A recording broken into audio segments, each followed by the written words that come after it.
Você certamente já ouviu falar sobre a revolta da vacina, aquela revolta que ocorreu em 1902, no começo do século XX. Mas o que será que motivou a população a se revoltar de forma tão forte contra o governo, né? Em 1902, o presidente da República eleito foi um cara chamado Rodrigues Alves. Ele assumiu em 1902 e o governo, no caso, seria até 1906. A revolta aconteceria em 1904, ali bem no meio do governo do Rodrigues Alves. Para entender como é que era o Rio de Janeiro daquela época, é necessário voltar no tempo, porque o Rio de Janeiro, obviamente, era a capital do Brasil e era uma cidade muito caracterizada pela corte ainda, né? O Império tinha acabado há pouco tempo, então era uma cidade velha, uma cidade suja. Muitos casarões faziam parte ali do Rio de Janeiro, da área principal do Rio de Janeiro. E aquilo acarretava em muita doença, muita sujeira. A população começou a sofrer com a peste bubônica, com a febre amarela, com a varíola um pouco depois, malária também ocorria naquela época. Então, em razão disso, os navios que chegavam de outros países, eles evitavam passar pelo porto do Rio de Janeiro, por medo de pegar doença, por medo de infectar os seus tripulantes. Era comum que muitos, quando chegavam ao Rio de Janeiro, muitos ficavam dentro do navio, sequer desciam na cidade até poder sair de lá. Para vocês terem uma ideia, quando ele foi eleito presidente em 1902, assim, com a ampla vantagem, ele era um cara muito popular, um cara muito respeitado ali no meio político paulista. Curiosamente, ele foi conselheiro do Império, né, na época do Dom Pedro II. Ele disse o seguinte, assim que chegou ao poder: "O meu programa de governo vai ser muito simples.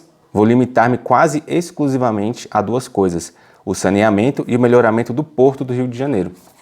Isso aí é para vocês terem uma ideia do quão sujo era o porto e a cidade no geral.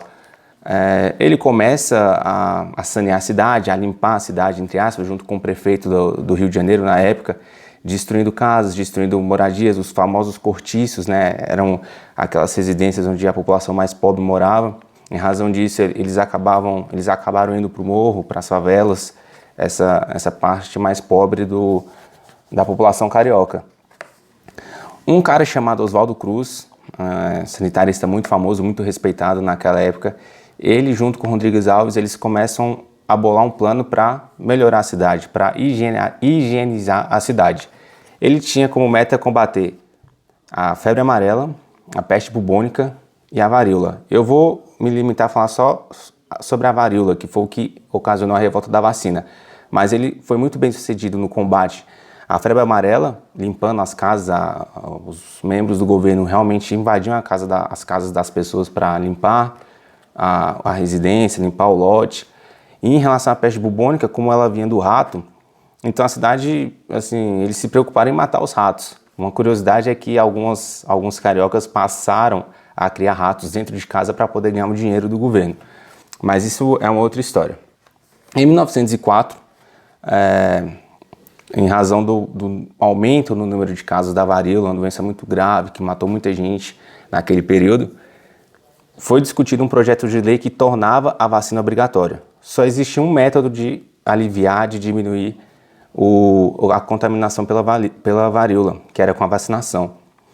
Passa esse projeto de lei de forma um pouco áspera, de forma dificultosa, porque muitos oposicionistas criticaram muito esse projeto de lei, não aceitavam a ideia de alguém ser obrigado a se vacinar. E a própria população não gostou muito disso, de ter que lidar com membros do governo, com membros da prefeitura invadindo a sua própria residência e aplicando a vacina à força. Isso foi o que realmente aconteceu naquela época. A revolta começa no dia 10 de novembro de 1904. O Rodrigues Alves, ainda muito popular, muito forte com o parlamento, ele começa a ter problemas com os seus oposicionistas, com os positivistas, né? Os positivistas, eles formavam aquele grupo, foi o grupo responsável por dar o golpe da República em 1889. Dá até para fazer só um vídeo só sobre o golpe republicano de 89, mas eles ainda eram muito fortes na República. Muitos deles eram florianistas. Florianistas, eles eram aqueles admiradores do Floriano Peixoto, segundo presidente da República, tirano, ditador, golpista. Ele foi um cara muito cruel, governou praticamente todo o período em estado de sítio. Também dá para fazer um vídeo só sobre ele. E mesmo ele tendo morrido em 1894, se eu não me engano, os florianistas ainda tinham muita força ali na oposição. Inclusive com um cara chamado Lauro Sodré. Lauro Sodré perdeu a eleição de 1898 para o Prudente de Moraes, e ele tinha essa raiva de nunca ter sido eleito presidente da República. Então, nesse contexto de revolta, nesse contexto de revolta da população, de caos, a população não era a favor da vacinação obrigatória, eles reclamaram bastante, eles reclamavam, pediam por melhor serviço público. A oposição se aproveitou desse contexto de caos para tentar dar um golpe de Estado e tirar Rodrigues Alves do poder. Esse grupo formado quase que exclusivamente por militares. Acontece que o Rodrigues Alves, muito popular, muito inteligente, um excelente administrador, ele disse que só sairia morto do Catete. O Catete era o palácio residencial do presidente da República naquela época. Realmente não ocorreu o golpe, ele conseguiu terminar o mandato dele, mas a consequência é que a vacinação deixou de ser obrigatória. Então, figuras como Rui Barbosa, um jurista famosíssimo, um cara extremamente inteligente e culto, ele se posicionou contra a vacinação obrigatória, contra essa lei naquele período, mas a consequência foi que essa lei deixou de valer, a população assim vacinava quem queria, apesar de presenciar alguns direitos, a comprovação da vacina, a comprovação de que a pessoa havia sido vacinada era um requisito para casar, por exemplo, para viajar, para fazer matrícula em escolas, por exemplo, e uma série de outras coisas. Isso se tornou realmente um requisito.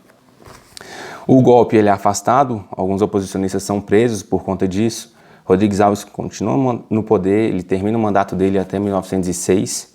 Em 1906 ocorre uma outra eleição. Não havia possibilidade de reeleição naquele período. A varíola, assim, ela não acaba em razão dessa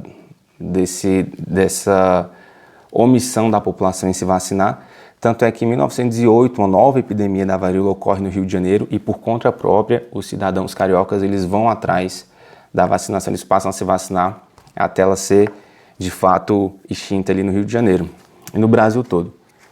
O fato, assim, essa falta de conhecimento da população na época, naquele contexto ali, começo do século XX, eles estranhavam muito a questão o fato de injetar o próprio vírus no corpo humano. Isso causou muita estranheza à população naquele ano, 1904. O Rodrigues Alves, ele defendia também por uma tragédia familiar que ele viveu. Ele perdeu a filha dele com 15 anos, em razão de uma doença. No mesmo ano ele perdeu a esposa dele, ele nunca mais casou.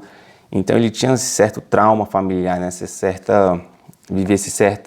certa tristeza familiar de ter que perder uma filha por conta de uma doença. Então ele junto com Oswaldo Cruz, os dois trabalharam de forma muito forte, de forma muito intensa para poder levar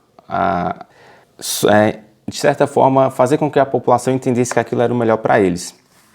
Não ocorreu, ele termina o mandato, e até hoje ele é considerado um dos melhores presidentes da República Velha, que foi aquele período ali entre o golpe republicano até 1930, porque é um excelente administrador, um cara muito correto com as coisas dele, muito íntegro, assim, liberdade de expressão era imensa no governo dele, não era ditador, nem um maluco qualquer, como outros presidentes daquele período se mostraram depois dele, e antes também.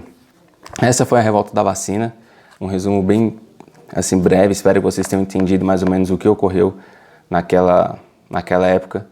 E fica aqui uma indagação, né? Será que obrigar a população a se vacinar é o melhor meio, a melhor saída para combater uma doença? Ou será que isso é melhor entendido, melhor compreendido se for facultativo, assim, vacina quem quer, quem tem interesse? Fica a indagação para vocês, a minha opinião eu tenho e posso falar isso em um próximo vídeo, não nesse, beleza? Abraço, espero que vocês tenham gostado, comenta aí, compartilha o vídeo, dá o like e até a próxima. Valeu!